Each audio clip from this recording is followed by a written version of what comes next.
வணக்கம் மக்களே, welcome to MD garden and kitchen vlogs. இன்றைக்கி நம்ம கொஞ்சம் சுண்டைக்காய் ஹார்வெஸ்ட் பண்ணிக்கலாம். இந்த செடி பாருங்கள், அந்த சுண்டைக்காயிலேருந்து விழுந்து வளர்ந்துருக்கு போல். நம்ம விதை எதுவும் போடலை, இதுக்கு இவ்வளோ சூப்பராக வளர்ந்துருக்கு பாருங்கள். நாம்ளே போட்டால் கூட இந்த அளவுக்கு வளர மாட்டாங்க. அவங்களாம் வளர்ந்தாங்கன்னா அது தனி வகாது.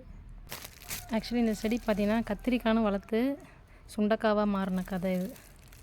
நம்ம கத்திரிக்காய் வளர்த்தோம்னா சீக்கிரமாக பூ வைக்க ஆரம்பிச்சிருவாங்க. ஆனால் இவங்க அப்படி இல்லை, 1 வருஷம் எடுத்துப்பாங்க பூ வைக்க. அதுக்கப்புறம் நானே புரிஞ்சுக்கிறேன், இவங்க சுண்டைக்காய் செடி அப்படின்னு. இன்றைக்கி நிறைய சுண்டைக்காய் இருக்குங்க. இந்த செடி ஃபுல்லாகவே நிறையவே இருக்குது. பறிக்காமலே விட்டதுனால நிறைய பார்த்தாலே தெரியும் உங்களுக்கு. நிறைய சுண்டைக்காய் இருக்குது இதில். இன்றைக்கி கார்டனில் வந்து கொஞ்சம் காய்கறிலாம், கொஞ்சம் கத்திரிக்காய், வெண்டைக்காய், கொத்தவரை இதெல்லாம் கொஞ்சம் பறிச்சாச்சு. அப்படியே கொஞ்சம் சுண்டைக்காவும் பறிச்சிக்கலாம் அப்படின்ட்டு பறிச்சிட்ருக்கோம்.